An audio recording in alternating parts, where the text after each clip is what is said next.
Tapi Yusuf berkata kepada mereka, janganlah takut sebab aku inikah pengganti Allah. Ini teologi penderitaan itu terjadi dalam hidup Yusuf. Penderitaan membuat dia akhirnya memikirkan mengenai kedaulatan Tuhan. Itu anak Allah. Anak Allah tidak mungkin tidak memikirkan Tuhan. Kesulitan kita bisa dipakai oleh Tuhan untuk akhirnya menjadi suatu hal yang memuliakan Tuhan, menjalankan atau menggenapkan rencana Tuhan. Seringkali dalam hidup kita tidak pernah benar-benar mempercayai penyertaan Tuhan di masa depan. Sambil merasakan penyertaan Tuhan, sambil meragukan Tuhan mengasihi kita. Ada suatu disconnect, mengerti Tuhan bekerja, dan bagaimana Tuhan mengasihi kita. Orang Kristen kalau cuma menikmati berkat Tuhan, tidak pernah menerima atau mengerti kasih Tuhan. Tidak pernah.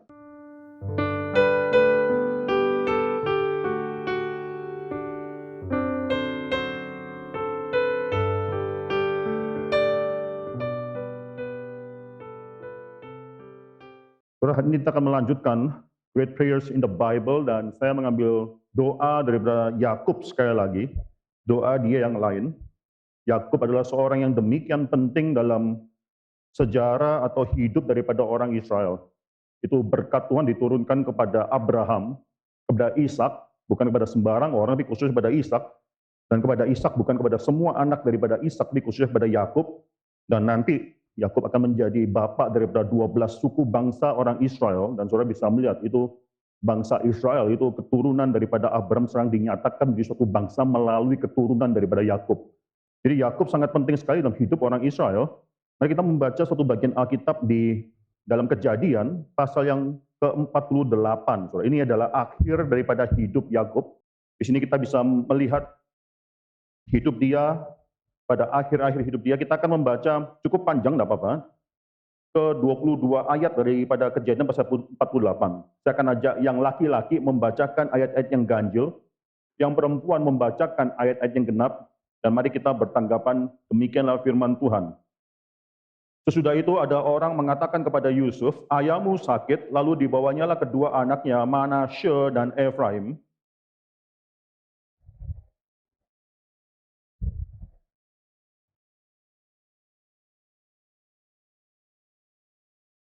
Berkatalah Yakub kepada Yusuf, Allah yang Maha Kuasa telah menampakkan diri kepadaku di Luz di tanah Kanaan dan memberkati aku.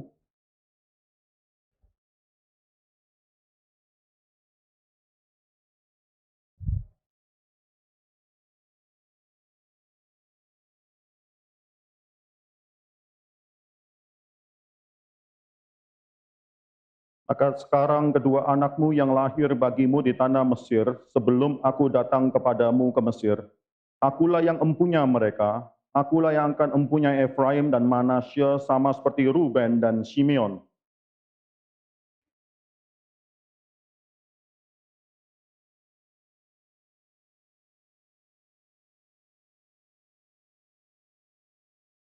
Kalau aku, pada waktu perjalananku dari Padan, aku kematian Rahel di tanah Kanaan di jalan. Ketika kami tidak berapa jauh lagi dari Efrata, dan aku menguburkannya di sana di sisi jalan Efrata, yaitu Bethlehem. Sebentar, saudara, ayat ke-7 ini agak membingungkan. Entah mengapa bahasa Indonesia menerjemahkan demikian, tapi harusnya kalau diterjemahkan atau translation pengertian yang lain adalah, kalau aku, mengenai aku, pada waktu perjalananku dari Padan, waktu dia kembali ke tanah perjanjian daripada Haran, saudara, maka terjadi kematian Rahel di tanah Kanaan di tengah jalan yang sangat menyedihkan. Aku, itu maksudnya di sana. Itu kalimat agak janggal. Aku kematian Rahel, itu saya tidak mengerti apa yang terjadi di sana. Ketika kami tidak berapa jauh lagi dari Efrata dan aku menguburkannya di sana, on the way, di sisi jalan di Efrata, yaitu di Bethlehem. 8, silakan.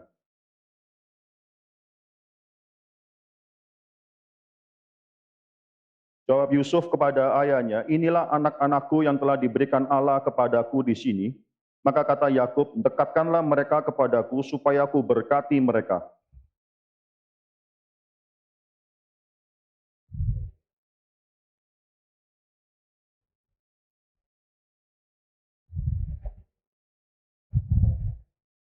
Lalu berkatalah Israel kepada Yusuf, tidak kusangka-sangka bahwa aku akan melihat mukamu lagi, Tapi sekarang Allah akan memberkati aku melihat keturunanmu.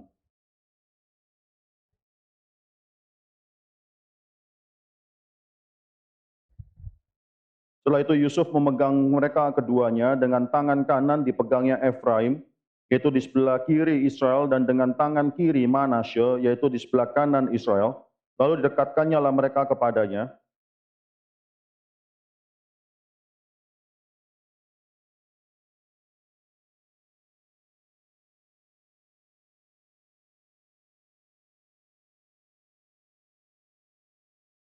Sesudah itu diberkatilahnya Yusuf, katanya, nenekku dan ayahku Abraham dan Ishak telah hidup di hadapan Allah.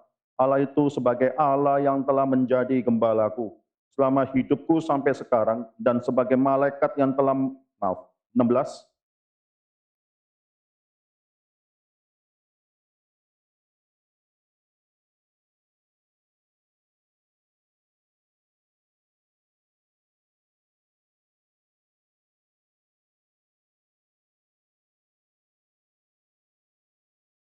ketika Yusuf melihat bahwa ayahnya meletakkan tangan kanannya di atas kepala Efraim, hal itu dipandangnya tidak baik. Lalu dipegangnya tangan ayahnya untuk memindahkannya dari atas kepala Efraim ke atas kepala Manasye.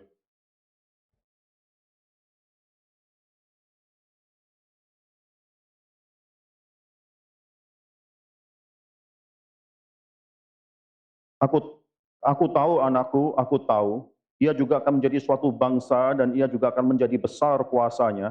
Walaupun begitu, adiknya akan lebih besar kuasanya daripadanya, dan keturunan adiknya itu akan menjadi sejumlah besar bangsa-bangsa.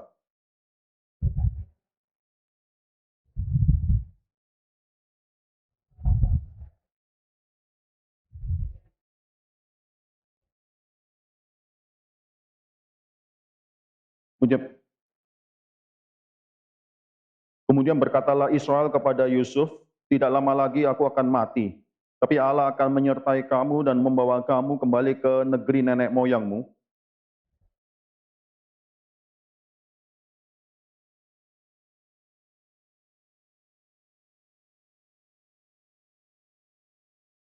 Mari kita tundukkan kepala dan kita berdoa. Bapa dalam surga, kami bersyukur pada pagi hari ini, di pagi awal hari ini, kami mendapatkan firman Tuhan, kami membaca firman Tuhan, kami membacanya sebagai satu anggota tubuh Kristus di GRI Karawaci, dan kami akan merenungkannya, mendengarkan pemberitaan firman Tuhan.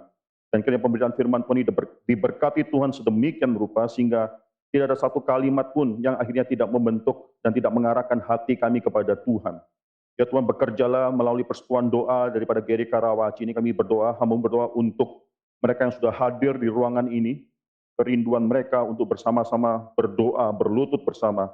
Kiranya Tuhan juga pelihara hidup mereka yang merindukan Tuhan. Kami juga mendoakan mereka yang mengikuti dari rumah. Masih ada orang yang mungkin tidak bisa datang ke GRI Karawaci, ke gereja karena alasan apapun, ataupun mereka yang masih memiliki kekhawatiran. Ya Tuhan, selesaikan problema hidup kami. Selesaikanlah semua kekhawatiran kami.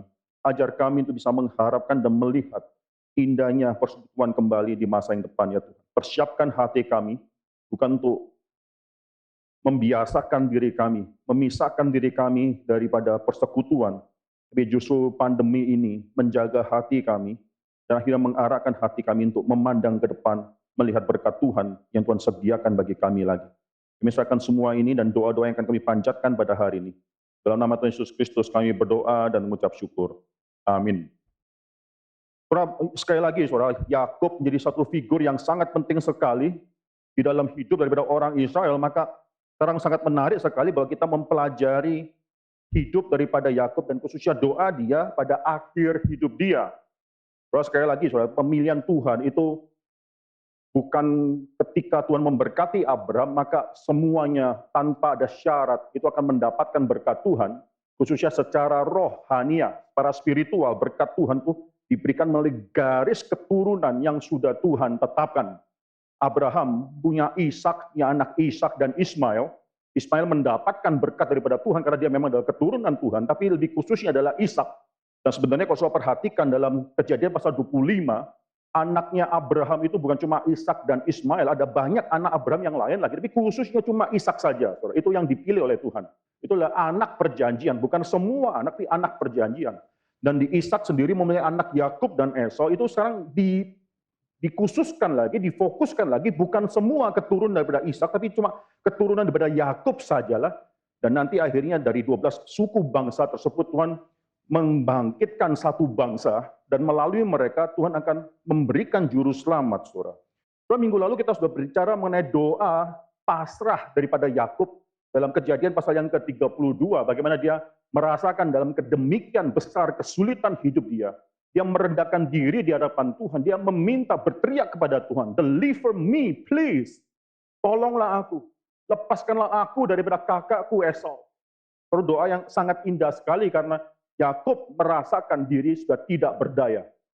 Sekali doa kita tidak bisa menjadi doa yang indah di hadapan Tuhan, karena kita masih ada sesuatu yang mau kita banggakan di hadapan Tuhan, kekuatan lahiriah kita, kepintaran kita, dan lain sebagainya. So, ketika Yakub sudah kembali daripada Padan Aram, dari Haran, saudara, maka setelah itu dia sudah exile, sudah keluar daripada tanah perjanjian, dan di sana di Haran mungkin sekitar 20 tahun.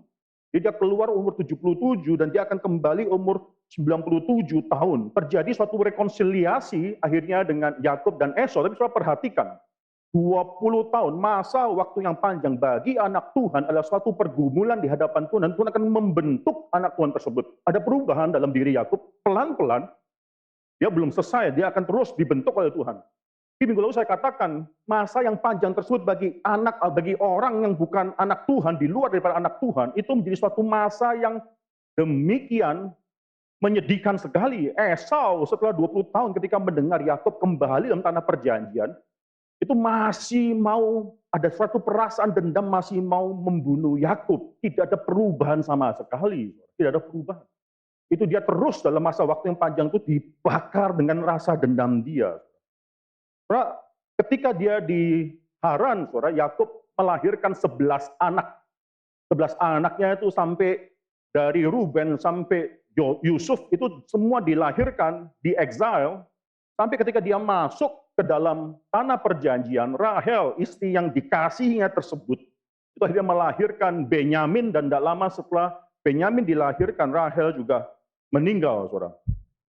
Saudara, ada waktu sekitar 50 tahun, saudara, sejak akhirnya episode Yakub kembali ke tanah perjanjian umur 97, sampai sampai Kejadian pasal 48 ketika dia sudah di Mesir dan hampir mati di ranjang di mana dia akan mati, saudara.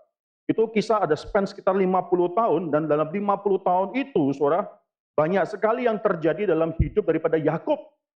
Saudara bisa melihat bagaimana Yakub sendiri akhirnya ditipu oleh anak-anaknya sedemikian rupa, sang penipu akhirnya tertipu oleh anak-anaknya sendiri, dan bagaimana Yusuf yang dia kasihi tersebut akhirnya dijual ke Mesir. Saudara tahu ini periode hidup daripada Yakub. Dan akhirnya nanti di Mesir Yusuf akan menderita demikian lama, belasan tahun dia menderita, saudara, sampai akhirnya dia menjadi seorang yang sangat penting sekali di tanah Mesir, orang kedua selain daripada Firaun itu sendiri. Dia memiliki kekuasaan yang sangat absolut selain daripada Firaun di atas tanah Mesir. Kalau Kejadian pada Yusuf, kalau saya perhatikan, mari kita buka Kejadian pasal 50 ayat yang ke-20, saudara. Ya. Kejadian pasal 50, saya baca ayat yang ke-18. Jadi setelah Yakub meninggal, saudara, juga saudara-saudaranya datang sendiri dan sujud di depannya. Itu mimpi daripada Yusuf, saudara. Saudara-saudaranya akan sujud di depan dia, serta berkata, "Kami datang untuk menjadi budakmu," menawarkan diri. Saudaranya menawarkan diri menjadi budak, saudara. Ketakutan karena ayahnya sudah mati, sekarang mungkin saja si Yusuf ini adiknya sendiri itu akan membunuh mereka. Ayat ke-19, tapi Yusuf berkata kepada mereka, "Janganlah takut, sebab aku inikah pengganti Allah." Ini teologi penderitaan itu terjadi dalam hidup Yusuf. Penderitaan membuat dia akhirnya memikirkan mengenai kedaulatan Tuhan. Itu anak Allah. Anak Allah tidak mungkin tidak memikirkan Tuhan. Dalam segala kesulitan hidup kita tetap memikirkan mengenai siapa Tuhan.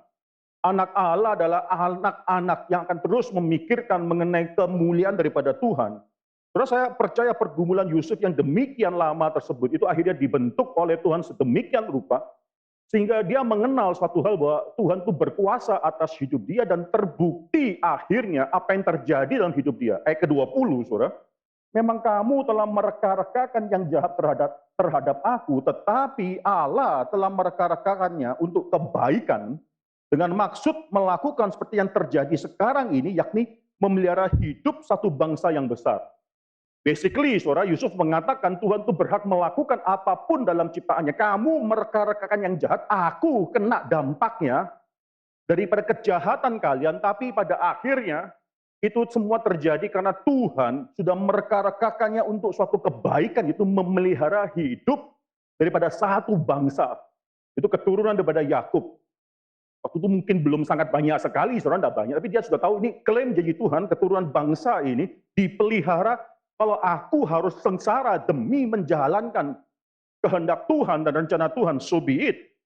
Di dalam Westminster Confession of Faith, pengakuan iman Westminster, chapter yang kedua, kalau saudara ingat apa yang pernah kita pelajari, saudara, di dalam Adult Sunday School, maka saudara bisa mengingat satu kalimat dari Westminster mengenai kedaulatan Tuhan. Ketika bicara mengenai kedaulatan Tuhan, maka dikatakan di pengakuan iman Westminster 2, Tuhan berhak memiliki utmost sovereign dominion, memiliki kedaulatan yang penuh terhadap segala ciptaannya untuk melakukan bagi ciptaannya, melakukan untuk ciptaannya, atau melakukan melalui ciptaannya apapun yang dia kehendaki. Kalau kita bisa menikmati kalimat ini, kita bisa menikmati Tuhan dalam segala hal. Dan Yusuf menikmati Tuhan dalam segala hal, saudara. Akhirnya saudara bisa melihat bagaimana Yakub turun ke Mesir. Saudara masih ingat saya pernah khotbah dalam Kejadian pasal yang ke-12.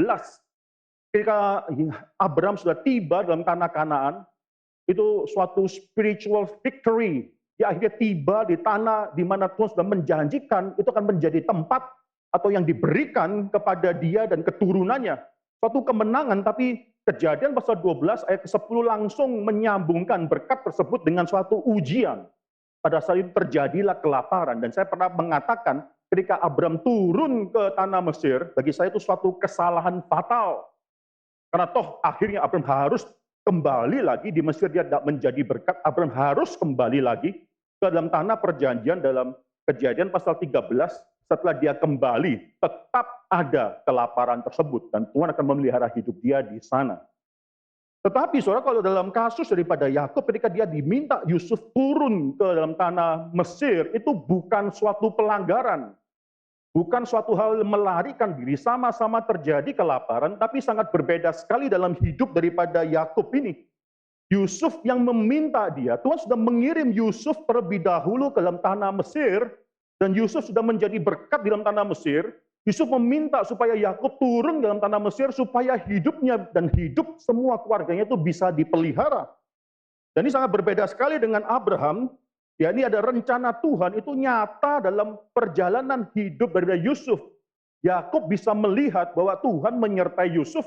Bahkan Yusuf dalam tanah Mesir itu menjadi berkat yang luar biasa besarnya bagi tanah Mesir. Dimanapun dalam episode episode hidup dia, dimanapun dan kapanpun selalu membawa berkat bagi orang-orang di Mesir. Penyertaan Tuhan dilihat sangat jelas sekali oleh Yakub. Kalau Abraham tidak ada, tanda-tanda ini tidak ada. Dalam hidup daripada Yakub, dia melihat tanda-tanda penyertaan Tuhan yang akhirnya membawa dia pergi ke Mesir. Lagi pula, saudara, Tuhan sendiri yang sudah mengatakan. Jadi, saudara, ini episode turunnya Yakub ke Mesir, saudara, itu adalah suatu hal yang sebenarnya menggenapi firman Tuhan. Coba kita baca Kejadian pasal yang ke-15, saudara. Jadi pasal 15, saya akan bacakan dari ayat yang ke-12. Ya, Kejadian pasal 15 ayat yang ke-12. Menjelang matahari terbenam, tertidurlah Abram dengan nyenyak, lalu turunlah meliputinya gelap gulita yang mengerikan. Firman Tuhan kepada Abraham, ketahuilah dengan sesungguhnya bahwa keturunanmu akan menjadi orang asing dalam suatu negeri. Pertama, orang asing. Kedua, dikatakan bahwa mereka bahkan suatu negeri yang bukan kepunyaan mereka. Dan kedua, mereka akan diperbudak dan dianiaya 400 tahun lamanya. Tapi tidak berhenti sampai di sana, pasal 14, ayat yang ke-14, tetapi bangsa yang akan memperbudak mereka akan kuhukum, Dan sesudah itu mereka akan ketiga keluar dan membawa harta benda yang banyak untuk kembali lagi dalam tanah perjanjian. Tapi engkau dan akan pergi kepada nenek moyangmu dengan sejahtera, engkau dan keturunan, engkau akan dikuburkan pada waktu telah putih rambutmu. Tapi keturunanmu yang keempat akan kembali ke sini sebab sebelum itu kedurjanaan orang Amor itu belum genap. Wah, ini adalah suatu janji daripada Tuhan. Jadi daripada Tuhan tidak harus selalu enak dalam hidup kita. Janji daripada Tuhan itu pasti memuliakan Tuhan. Dan mengapa Tuhan memelihara bangsa Israel pergi ke Mesir? Salah satu sebabnya adalah karena ini Alkitab Kejadian sendiri mencatat orang Mesir itu menghina gembala. Orang Mesir itu tidak suka terhadap suatu pekerjaan daripada orang-orang Yusuf.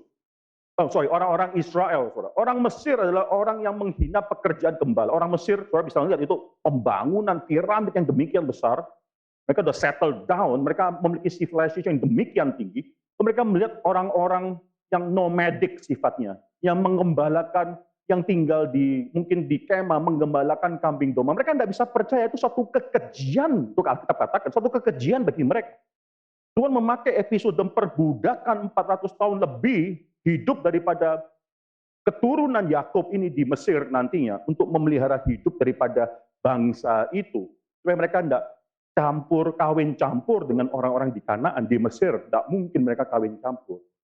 So, kesulitan kita bisa dipakai oleh Tuhan untuk akhirnya menjadi suatu hal yang memuliakan Tuhan, menjalankan atau menggenapkan rencana Tuhan. So, kalau kita lihat Kejadian pasal yang ke-46, coba kita buka Kejadian pasal 46, Yakub akhirnya berangkat, ya Israel, akhirnya mengiyakan dan berangkat dengan segala miliknya, lalu ada satu kota, ia tiba di Beersheba, lalu mempersembahkan korban sembelihan kepada Allah. Saudara di sana sebelum pergi ke Mesir, turun ke Mesir, dia singgah ke Beersheba, dan nama kota Beersheba ini menarik. Jadi saudara perhatikan dalam Kejadian pasal yang ke-28, sebelum dia keluar ke tanah perjanjian, Beersheba juga disebutkan, dia di sana dia singgah ke Beersheba sebelum keluar tanah perjanjian. Dan dia akan bertemu dengan Tuhan di tempat yang lain. Tapi itu kota sebelum Beersheba, itu kota yang akhirnya disebutkan, dikatakan on the way ke tanah atau keluar daripada tanah perjanjian. Sekarang sebelum dia keluar daripada tanah perjanjian, dia pergi ke Beersheba lagi. Dia pergi ke Beersheba lagi. Ada satu perasaan takut di sana. Tapi kalau saya perhatikan dalam ayat yang ketiga, nah ini yang mengakibatkan saya percaya tidak mungkin perjalanan Yakub ke Mesir itu di luar daripada kehendak Tuhan. Ini fulfill rencana Tuhan. Terlebih lagi, ayat kedua, ada suatu penglihatan pada waktu malam. Yakub sahutnya, ya Tuhan. Lalu ayat ketiga, lalu firman-Nya, akulah Allah ayahmu, janganlah takut pergi ke Mesir, sebab aku akan membuat engkau jadi bangsa yang besar di sana, dan seterusnya. Allah berfirman kepada Yakub supaya jangan takut pergi ke Mesir. Ayat pasal 47, saudara akan pikir umur berapa kira-kira Yakub pergi ke Mesir? Itu umur 130 tahun. Yakub kan meninggal 147 tahun. Pasal 47 ayat ke-27, ya, itu di sana dikatakan bahwa Israel tinggal di Mesir sekarang di tanah Goshen. Mereka menjadi penduduk di sana dan mereka beranak cucu sangat bertambah banyak. Tuhan memberkati mereka di tanah asing, saudara. 28, Yakub masih hidup 17 tahun di tanah Mesir. Yakub umurnya 147 tahun, dia hidup 17 tahun di tanah Mesir. Jadi dia pindah ke Mesir, lalu dia berumur 130 tahun.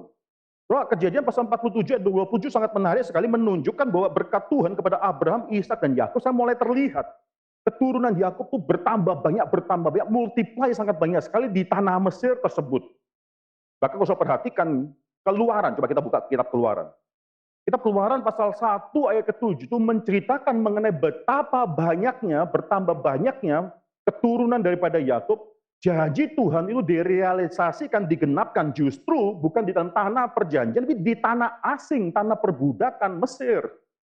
Ayat ke-7, orang-orang Israel beranak cucu dan tak terbilang jumlahnya. Mereka bertambah banyak dan dengan dahsyat berlipat ganda, sehingga negeri itu dipenuhi mereka. Ada 5 hal di sini yang menunjukkan betapa banyaknya keturunan daripada Yakub di tanah Mesir ini. Yang pertama, mereka beranak cucu. Tapi tidak cukup sampai di sana. Dikatakan jumlahnya tak terbilang. Jadi sudah beranak cucu, tapi ditambahkan lagi tak terbilang jumlahnya. Yang ketiga mereka bertambah banyak.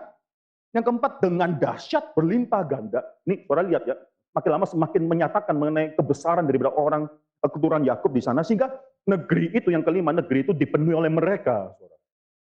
Semua luar biasa berkat Tuhan dalam hidup daripada Yakub, walaupun dia ada di dalam tanah orang asing, itu dia diberkati Tuhan luar biasa sekali. Berkat Tuhan tidak tergantung di mana kita berada. Berkat Tuhan tergantung daripada Tuhan. Kalau saya perhatikan dalam ayat yang ke-9, itu Keluaran pasal 1 ayat ke-9, saudara maaf. Pasal 1 ayat ke-9, ada seorang raja, ayat 8, saudara, ada seorang raja yang menjadi pemerintah tanah Mesir yang tidak mengenal Yusuf. Lalu saudara perhatikan perkataan raja itu, bangsa Israel itu sangat banyak dan lebih besar jumlahnya daripada kita. Ayat 10, dia menganjurkan supaya ada population control terhadap bangsa Israel tersebut, dan salah satu cara yang dia lakukan adalah memperbudak mereka, mempersulit hidup mereka supaya mereka tidak bertambah banyak. Jadi apa maksudnya? Jadi orang Israel bisa bertambah banyak itu karena sangat limpah sekali tanah Goshen tersebut.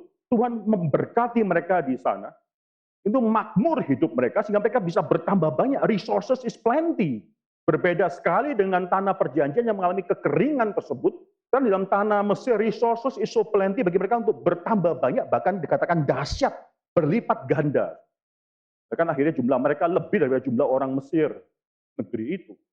Lalu bagaimana caranya? Kasih kesulitan.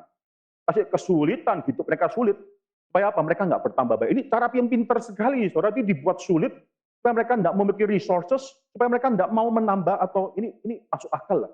Orang yang biasanya kaya itu punya anak cucu yang sangat banyak sekali, khususnya di zaman ini. Saudara. Kalau zaman ini biasanya orang tuh cuma punya anak yang sangat sedikit, 1, 2, maksimum 3 itu sudah keluarga besar. Kalau dikatakan 3 anak keluarga besar. Saudara. Jadi kalau orang-orang yang memiliki kemampuan, mereka tidak mikir mengenai bagaimana nanti resources yang dibutuhkan untuk membesarkan. Mereka lebih tidak mikir ke arah sana, jadi mereka lebih possible, lebih dimungkinkan untuk memiliki anak yang banyak. Ini dipersulit hidup mereka supaya tidak banyak anak. Population control melalui perbudakan. Kita kembali dalam Kejadian pasal yang ke-47, ya ayat ke-28 sekali lagi itu mengatakan bahwa Yakub masih akan hidup 17 tahun di Mesir. Pasal 48 mengatakan akhir-akhir hidup daripada Yakub. Ayahmu telah sakit. Ada orang yang ngasih tahu kepada Yusuf, ayahmu telah sakit. Dan Yusuf tahu bukan cuma sakit batuk pilek, bukan. Tapi dari suatu saat titik-titik terakhir, maka Yusuf mendatangi ayah bukan cuma jenguk, tapi membawa 2 anaknya.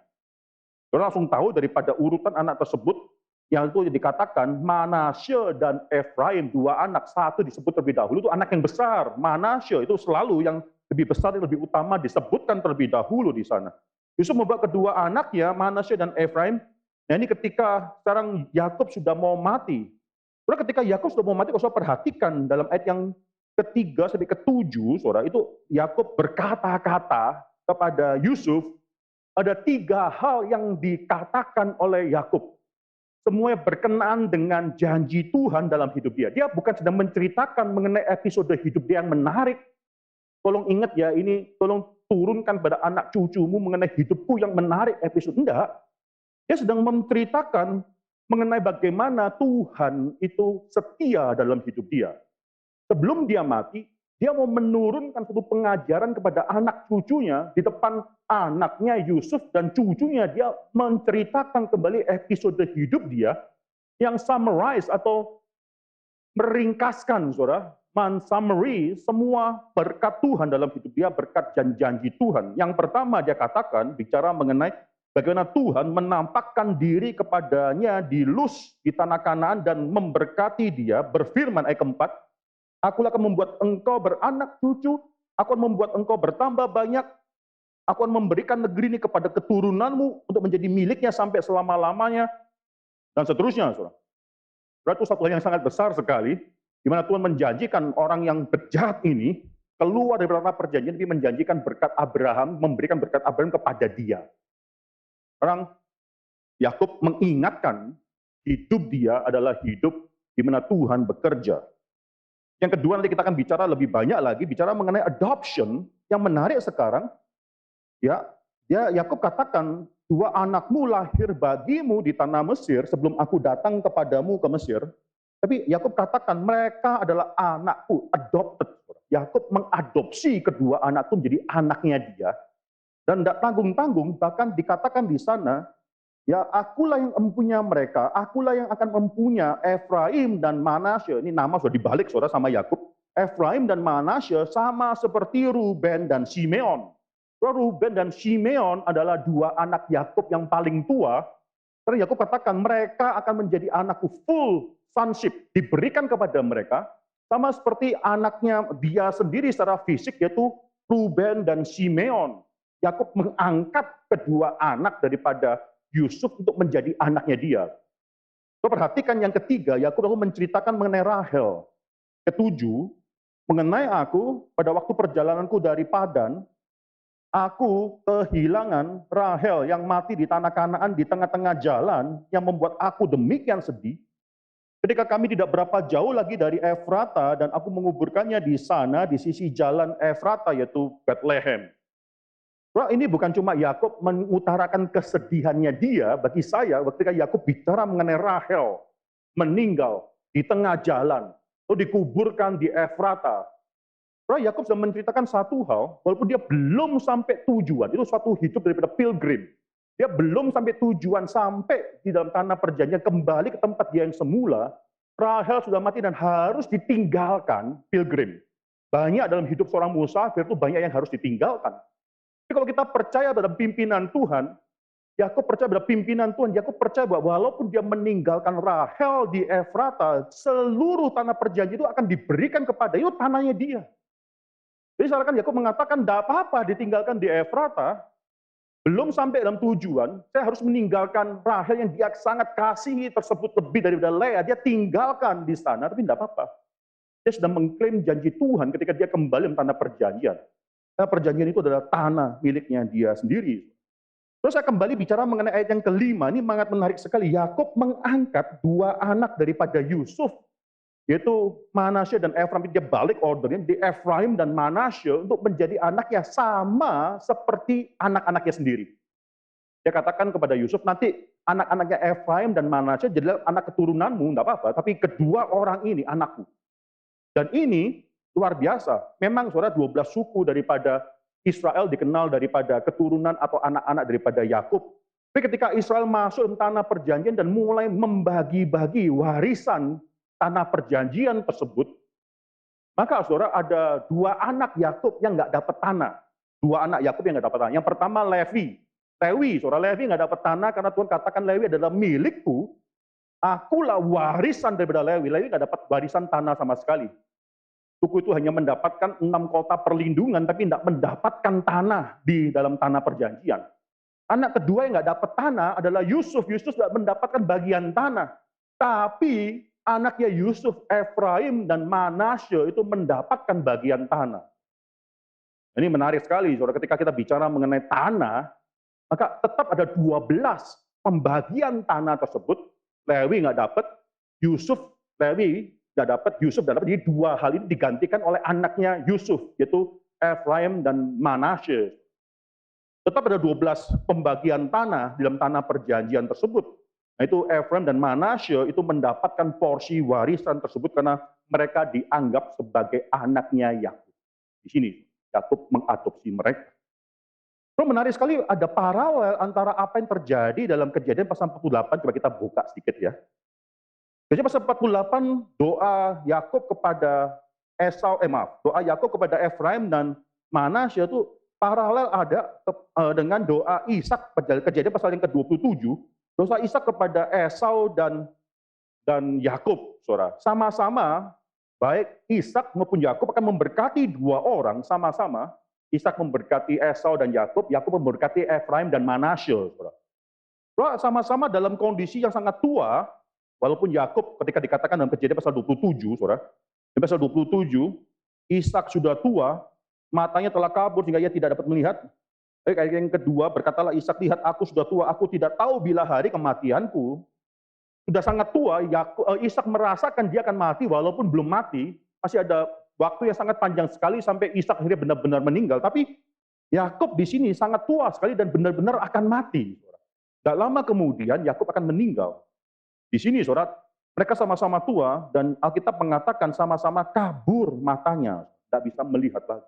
Ada umur yang tua dan mata yang kabur. Yang ketiga, saudara, ada suatu pemutaran berkat. Pemutaran berkat. Ishak tanpa sengaja memberikan berkat sulung kepada Yakub. Harusnya dia memberikan kepada Esau, tapi dia tidak bisa melihat dan dia tertipu oleh Yakub dan dia memberikan berkat sulung kepada Yakub di luar dari rencana dia, tapi semua dalam rencana Tuhan. Yakub dengan sengaja nanti akan memberikan berkat sulung itu kepada Efraim si bungsu. Ya, saudara kalau lihat saudara posisi daripada Yusuf membawa anaknya, Efraim ditaruh sebelah kanan. Jadi hadap-hadapan, saudara hadap-hadapan dengan Yakub. Efraim ditaruh sebelah kanannya sehingga Efraim berada di tangan di sebelah kiri daripada Yakub. Manasye dia taruh di sebelah kirinya supaya Manasye yang lebih tua itu berada di sebelah kanan daripada Yakub. Sengaja di set up semacam demikian supaya Yakub langsung kasih tangan kanan dan tangan kiri demikian. Tapi yang terjadi, Yakub begini, saudara. Tangan kanannya yang lebih utama tersebut dia lemparkan ke Efraim, tangan kirinya dia berikan kepada Manasye. Kalau saya lihat saya memberkati orang menikah, saya selalu begini, saudara. Ya, alasannya apa? Bukan supaya sok keren, bukan seperti kayak Yakub, enggak. Tapi kanan saya ini tangan yang lebih penting, lebih utama, dan saya pasti kasih yang laki-laki. Kalau lakinya pindah ke kiri, saya akan kasih begini. Saya tidak harus begini, berkati tidak harus. Tapi saya akan memberikan tangan kanan saya kepada kepala keluarga. Oke, berkat saya pasti akan menyilang. Kalau di sini itu yang dilakukan oleh Yakub, Yakub akhirnya menyilang tangannya. Wah, itu suatu tindakan iman yang luar biasa sekali, saudara. Ada pikiran apa dalam pikiran Yakub sehingga dia merasakan bahwa Efraim harus mendapatkan berkat tangan kanan. Saudara, ini yang terjadi, soal reversing berkat. Ishak tanpa sengaja, Yakub dengan sengaja memberkati, memutarbalikkan berkat sulung tersebut. Saudara, kesamaan yang lain, ada paralel yang lain adalah rencana bagi orang yang tua itu untuk mendapatkan berkat sulung. Setelah berkat itu diberikan, ada rencana supaya yang sulung mendapatkan berkat sulung. Nah, saudara bisa lihat di mana di sini, kalau kita buka ya. Kalau kita buka dalam Kejadian pasal yang ke-27, Kejadian pasal ke-27 ayat ke-34 dan 38, itu dikatakan, coba kita baca lah ya, kita baca 34. Ketika Esau sudah tahu, sudah Esau mendengar perkataan ayat 34, 27, 34, meraung-raunglah ia dengan sangat keras dalam kepedihan hatinya, berkata kepada ayahnya, berkatilah aku ini juga ya Bapa. Dia minta berkat sulung tersebut. Ntar ayat ke-38 diulangi lagi. Kata Esau kepada ayah, hanya berkat yang satu itukah ada padamu ya Bapak? Berkatilah aku ini juga ya Bapak. Dengan suara nyaring, menangislah Esau. Esau tidak layak mendapatkan berkat sulung karena dia sudah menghina hak sulungnya dia. Apa? Ya ini saudara-saudara, seringkali orang terjadi mintanya cuma minta mementingkan berkat. Orang Kristen minta berkat tanpa dia pernah sadar, realize bahwa dia memiliki hak anak sulung sebagai hak anaknya, hak Tuhan. Dalam dunia ini lebih dari orang-orang yang lain, Tuhan memberikan common grace bagi orang-orang yang lain yang tidak percaya. Tapi kepada anak-anak Tuhan, dia berikan anaknya sendiri. Tapi orang Kristen seringkali tidak merasakan itu penting dan mencari berkat-berkat daripada Tuhan, walaupun dia sudah menghina berkat anak sulung tersebut.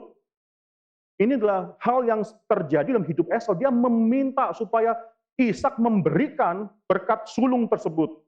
Sama seperti dalam Kejadian pasal 48. Sekarang kita buka dalam Kejadian pasal 48. Karena ketika Yusuf melihat hal tersebut, ayat ke-17.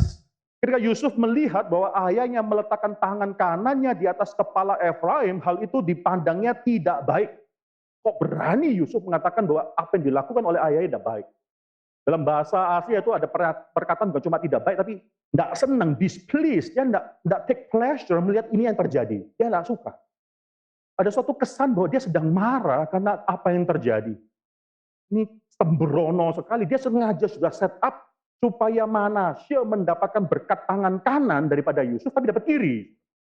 Dia sudah mengharapkan semua hal tersebut, tapi yang terjadi itu membuat dia tidak suka. Ada suatu kepedihan, kemarahan melihat apa yang terjadi tersebut. Maka saudara kalau lihat dalam ayat yang ke-18, itu dia mencoba untuk reverse, coba tarik kembali. Katanya kepada ayahnya, janganlah demikian ayahku, sebab inilah yang sulung, letakkan tangan kananmu ke atas kepalanya. Perhatikan jawabannya daripada Yakub. Dia buta. Tapi berbeda dengan Yusuf. Yusuf buta rohani. Yakub buta jasmani, tapi dia melihat rencana Tuhan. Dia katakan, aku tahu nak, aku tahu. Kalimat aku tahu diulangi 2 kali. I know, my son, I know. Kalau itu nggak bisa dibalas lagi. Saudara, ada suatu usaha untuk mereverse berkat ini, saudara. Tapi yang terjadi, saudara, itu tidak bisa terjadi. Maka, saudara, paralel yang lain, kerinduan Esau untuk mendapatkan berkat sulung ditolak oleh oleh Ishak, maaf. Kerinduan Esau untuk mendapatkan berkat sulung ditolak oleh Ishak. Kemauan Yusuf untuk Manasye mendapatkan berkat sulung ditolak juga oleh Yakub. Bahkan kalau sudah perhatikan Kejadian pasal 27, kalau kita buka aja pasal 27, Yakub akhirnya harus 27, 28, Yakub memberikan berkat sulung tersebut kedua kali kepada Ishak memberikan berkat sulung kedua kali sekarang kepada Yakub, mengkonfirmasikan berkat sulung tersebut. Lalu kalau saya perhatikan dalam ayat yang ke-39, 40, Ishak memang memberkati Esau, tapi demikian berbeda berkat Esau pada saat itu. Mengkonfirmasi, justru berkat Ishak kepada Esau mengkonfirmasi sekali lagi berkat Ishak kepada Yakub. Demikian juga nanti dengan, kalau saya perhatikan dalam Kejadian pasal yang ke-48, kita kembali ke dalam Kejadian pasal yang 48, sekarang ayat yang ke-19, sekarang Yakub akan mengkonfirmasikan berkatnya kepada Manasye, tapi sekali lagi dalam konfirmasi berkat kepada Manasye, dia mengkonfirmasikan berkat yang lebih besar kepada Efraim. Tapi ayahnya menolak, ya 48 ayat 19, tapi ayahnya menolak, katanya, aku tahu anakku, aku tahu, ia, yaitu Manasye juga akan menjadi suatu bangsa, ini berkat juga, dan dia juga akan menjadi besar kuasanya berkat, tapi berkat kepada Manasye sekarang mengkonfirmasi keutamaan primacy berkat daripada Efraim, walaupun begitu adiknya akan lebih besar kuasanya daripadanya, dan keturunan adiknya itu akan menjadi sejumlah besar bangsa-bangsa. Luar biasa sekali kalau saya perhatikan nanti dalam hidup daripada Efraim, memang Tuhan memakai Efraim luar biasa sekali, saudara. Luar biasa sekali Tuhan memakai Efraim. Tapi sebelum saya bicara mengenai hal itu, coba kita lihat apa yang menjadikan doa daripada Yakub ini indah. Yang pertama, saudara, doa daripada Yakub indah karena di dalam doa ini dia memiliki suatu relasi yang dia sudah tahu setelah bertobat dari umur 77 sampai sekarang umur 147, khususnya dari dia kembali ke dalam tanah perjanjian, konsep dia mengenai Tuhan itu sudah berubah. Saya masih ingat ketika dia keluar di Beersheba, dia mau keluar di Peniel sebenarnya, di tanah Luz, tapi dicatat itu Beersheba, lalu dia akan ke Luz. Di sana di Luz dia akan mengatakan satu kalimat, kalau engkau mengembalikan aku tanpa kurang suatu apapun ke dalam tanah perjanjian ini, maka engkau baru menjadi Allahku. Itu satu syarat. Dia mau menjadikan Tuhan baru Allahnya dia dengan syarat. Dan Tuhan akan mengembalikan dia. Nanti memang benar dia katakan dalam Kejadian pasal 33, saudara, Allahnya Israel adalah Allah Yahweh, Allah Israel. Jadi maksudnya Allahku adalah Allah. Allah adalah Allahku. Itu maksudnya demikian. Tapi khususnya setelah nanti bergumul bersama dengan Tuhan dalam akhir hidupnya, kau perhatikan ini doa yang dimulai dalam ayat yang ke-15. Doa ini diberikan, diberkatilahnya Yusuf. Ini sebenarnya bukan doa kepada Yusuf, ini doa kepada dua anak-anak Yusuf. Karena doa Yusuf nanti adalah Kejadian pasal 49, bersama dengan seluruh anak-anaknya dia akan mendoakan satu persatu. Yusuf gak di sini, saudara. Ini doa kepada kedua anaknya, itu milik daripada Yusuf, memberkati Yusuf melalui anak-anaknya. Dia katakan di sana, nenekku dan ayahku, atau nenek moyangku, ya, Abraham dan Ishak telah hidup di hadapan Allah. Allah itu sebagai Allah yang telah menjadi gembalaku. Allahku adalah gembalaku dengan kata translation lain. Dia sekarang di dalam akhir hidup dia mengakui Allah bukan cuma sebagai Allahnya dia, tapi Allah yang menjadi gembalanya dia. Seluruh hidup dia adalah hidup yang ditopang oleh Tuhan. Hidup di mana Tuhan menyatakan, dia mengatakan dia adalah gembala.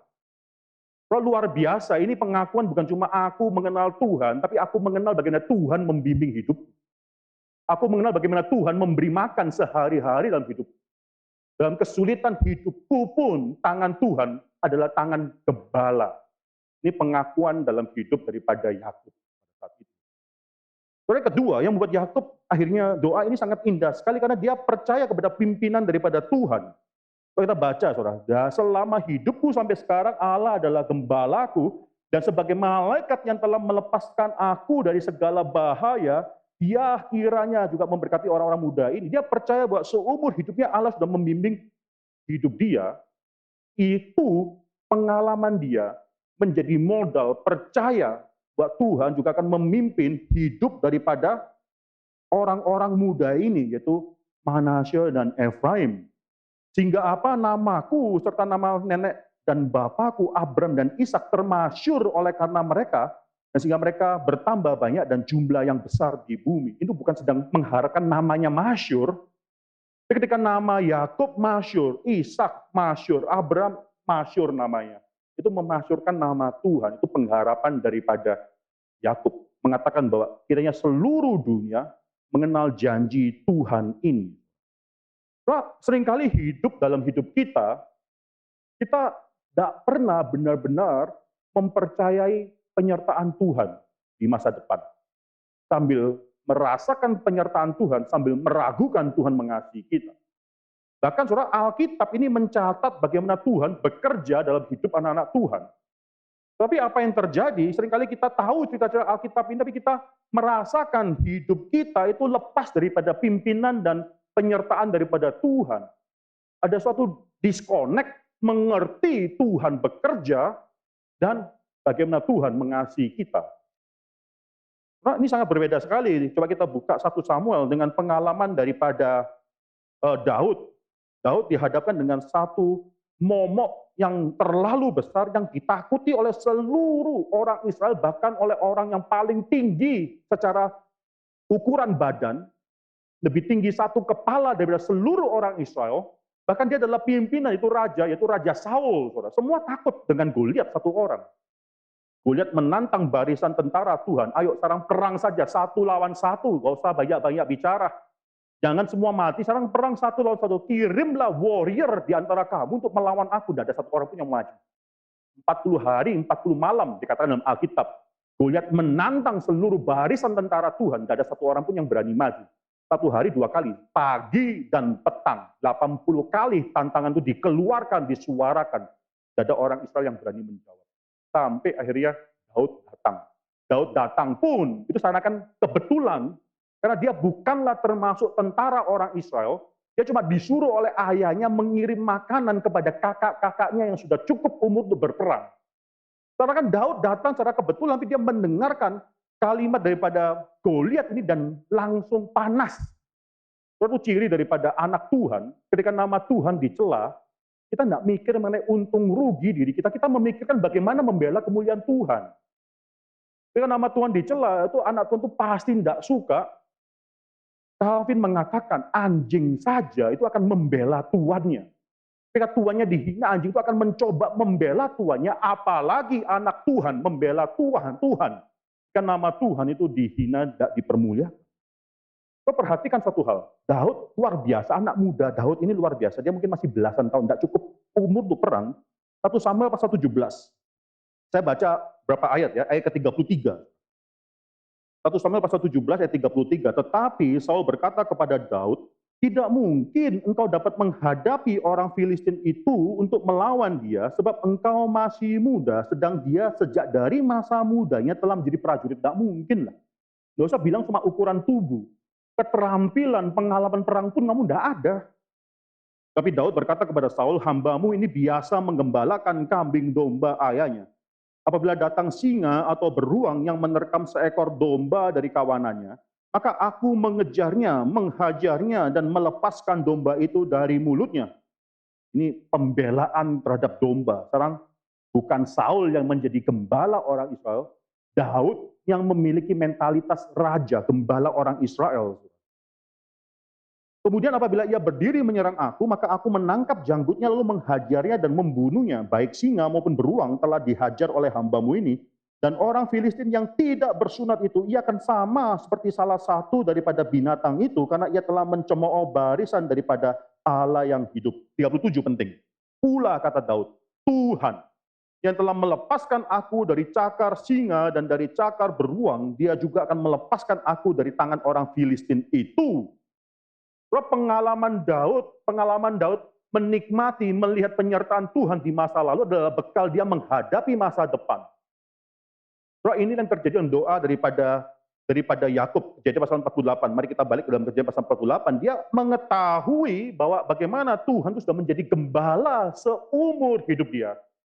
Maka pengalaman penyertaan Tuhan dalam hidup dia sekarang menjadi bekal dia mendoakan Efraim dan Manasye. Sebagaimana Tuhan sudah menyertai aku, Tuhan akan pasti menyertai engkau. Yang ketiga, saudara, bukan cuma pengalaman dia diberkati oleh Tuhan. Orang Kristen kalau cuma menikmati berkat Tuhan, tidak pernah menerima atau mengerti kasih Tuhan. Tidak pernah. Di doa Yakub kan dipenuhi dengan suatu doa kepada penebus. Doa kepada penebus. Doa kita adalah doa yang harus mengerti bahwa Tuhan itu adalah Tuhan bukan yang cuma baik saja, tapi yang terlalu baik sampai akhirnya memberikan penebusan kepada kita melalui anaknya itu. Dari mana kita lihat ini? Ayat yang ke-16. Sebagai malaikat yang telah melepaskan aku dari segala bahaya, kata melepaskan di sana itu bukan deliver, but redeem. Yang telah menebus aku daripada segala evil. Bahaya itu evil. Itu translation lain. Sebagai malaikat yang telah redeem, menebus aku, ini bukan malaikat, dan maksudnya bukan malaikat biasa, ini malaikat ada huruf M, besar di sana. Ini adalah oknum kedua daripada Allah Tritunggal. Itu sebagai malaikat yang telah melepaskan aku, menebus aku daripada segala evil. Sekarang pengertian Yakub berubah pada akhir hidupnya mengakui bahwa Tuhan adalah Tuhan yang bukan cuma gembala hidup dia, tapi adalah Tuhan yang menebus hidup dia. Oleh karena itu dia menjadi gembalanya dia. Dan yang terakhir, saudara, Tuhan Yakub, yang keempat, saudara, Yakub dan doa ini percaya akan pekerjaan Tuhan. Ketika dia memberkati Efraim dan Manasye, dia sedang percaya satu hal, berkat Tuhan, janji Tuhan kepada Abraham, kepada Ishak, kepada dirinya dia. Sekarang harus diteruskan kepada generasi selanjutnya. Doa Yakub adalah doa yang menginginkan Tuhan bekerja dan melakukan hal besar kepada generasi selanjutnya. Tidak berhenti di dia. Terus seringkali doa kita adalah doa yang akhirnya sangat egois sekali karena berhenti pada diri kita. Kita tidak merindukan bagaimana Tuhan juga bekerja kepada generasi setelah kita. Kita sering lupa dalam doa-doa kita mendoakan anak-anak kita bukan cuma bertumbuh besar, pintar, sukses dan sebagainya, tapi mengenal pekerjaan Tuhan. Itu yang kita kenal, kita teruskan, iman itu teruskan kepada anak-anak kita, pekerjaan Tuhan dilanjutkan oleh mereka. Jadi kayak doa sedang passing the baton, ya, itu meneruskan tongkat kepada generasi selanjutnya. Itu terjadi dalam doa daripada Yakub ini. Hidup daripada suku Efraim adalah suatu hal yang luar biasa nanti. Efraim dan Manasye, by the way kalau saya perhatikan ya, kalau kita buka Kejadian pasal 49, yaitu Yakub kan mendoakan satu persatu anaknya. Ke-12 anaknya kan didoakan lalu kemudian dia akan meninggal, saudara.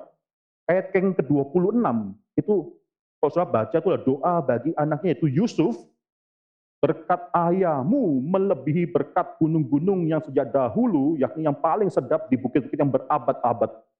Semuanya itu akan turun ke atas kepala Yusuf, ke atas batu kepala orang yang teristimewa di antara saudara-saudaranya. Yakub memberikan suatu berkat yang demikian utama kepada Yusuf. Tapi jangan lupa, Yakub sudah mengambil anak-anaknya Yusuf menjadi anaknya sendiri. Keutamaan tersebut diberikan kepada anak-anaknya, di antara kedua anaknya, Manasye lebih tua, Efraim lebih muda, keutamaan diberikan kepada Efraim. Saudara akan bisa melihat bagaimana ada suatu privilege, ada suatu otoritas daripada anak-anak Yusuf ini, keturunan Yusuf di atas saudara-saudaranya. Bahkan, saudara, kalau saya perhatikan, Yosua yang akan membawa suku Israel, bangsa Israel masuk dalam tanah perjanjian. Yosua artinya Savior, Juru Selamat Yosua, itu dari suku Efraim. Suku Efraim, Yosua yang membawa orang Israel masuk tanah perjanjian. Saudara melihat, saudara, ketika akhirnya tanah tersebut akhirnya dibagi-bagi, saudara, maka ada suatu keutamaan diberikan kepada Manasye dan Efraim. Saudara, double portion, keutamaan anak sulung diberikan kepada Efraim dan Manasye. Bukan berarti bahwa tanah mereka yang paling besar, enggak. Tapi yang paling penting, tanah mereka di tengah-tengah daripada seluruh tanah Israel. Itu miliknya mereka, di tengah. Di antara Efraim dan Manasye, sebenarnya tanahnya Manasye lebih besar daripada Efraim. Tapi tetap Efraim mendapatkan double portion, bukan dalam ukuran, tapi dalam tanah yang paling baik itu diberikan kepada Efraim. Itu luar biasa kalau ini terjadi. Kita bisa tahu juga 12 mata-mata yang dikirim ke dalam tanah perjanjian tersebut. Ya, ini menarik sekali. 2 orang yang kembali di antara 12 yang memberikan berita yang baik. Satu siapa? Kaleb, satu Yosua. Kaleb daripada suku, ada yang tahu? Hah? Bukan Manasye, saudara ya. Yosua Efraim, Kaleb suku Yehuda. 2 suku ini jadi suku yang sangat penting sekali. Ini adalah representatif daripada the divided kingdom. Ketika kerajaan Israel itu sudah terbagi 2, Efraim itu melambangkan Israel Utara, Yehuda melambangkan Israel Selatan. Terus bisa melihat lagi bagaimana ketika hakim-hakim, Deborah, Gideon, itu adalah orang-orang Efraim, bahkan Samuel, transisi antara hakim terakhir dan juga raja, Samuel. Ada yang mengatakan Samuel adalah orang Efraim, itu dari 1 Samuel pasal 1 yang 1, atau paling tidak minimal, dia adalah dari suku Lewi yang tinggal di bukit-bukitnya orang Efraim. Itu Efraim jadi berkat besar. Walaupun memang pada akhirnya Efraim itu ditinggalkan oleh Tuhan. Mengapa? Karena Efraim berontak terhadap Tuhan. Efraim nanti Jeroboam, raja pertama divided kingdom utara itu dari suku Efraim. Raja pertama daripada Israel Utara, Jeroboam itu dari suku Efraim. Dan saudara bisa melihat bagaimana suku utara itu akhirnya akan dibuang terlebih dahulu ke pembuangan Asiria karena mereka terus-menerus melacurkan diri mereka kepada ilah-ilah. Maka di sini saudara nanti Tuhan akan mengatakan bahwa aku sudah menolak Efraim. Aku memilih Yehuda. Oleh karena itu nanti Yesus Kristus datang daripada suku Yehuda. Bukan daripada anak pertama daripada Yakub, Ruben, bukan dari anak yang dianggap penting oleh Yakub, yaitu Yusuf atau Efraim khususnya, bukan. Tapi Tuhan akan mengatakan, aku dan kehendakku yang akan terjadi. Aku yang memilih Yehuda. Luar biasa doa daripada Yakub ini. Dia melihat bagaimana Efraim akan dipakai oleh Tuhan. Pada saat tertentu, dia harus sadar bahwa dia adalah manusia, dan harapan dia terhadap Efraim itu akhirnya tidak terjadi karena Efraim sendiri telah menolak Tuhan. Dan Tuhan mengatakan, aku lebih besar daripada harapan doa. Dalam hidup kita, doa kita menjadi doa yang besar karena kita tidak menginginkan dan kita tidak seharusnya mengatakan, ya Tuhan, Engkau yang dengar doaku. Doa kita menjadi doa yang besar karena kita tidak mengatakan kepada Tuhan, ini adalah pengharapan yang Engkau harus tunduk kepada pengharapanku. Sekarang banyak sekali orang Kristen yang ketika berdoa sebenarnya sedang mendoakan diri dia menjadi tuan atas hidup dia. Memang kita boleh mengharapkan, memiliki kerinduan dalam hidup kita, tapi pada akhirnya Tuhan akan melakukan sesuatu bahkan lebih besar daripada apa yang kita minta.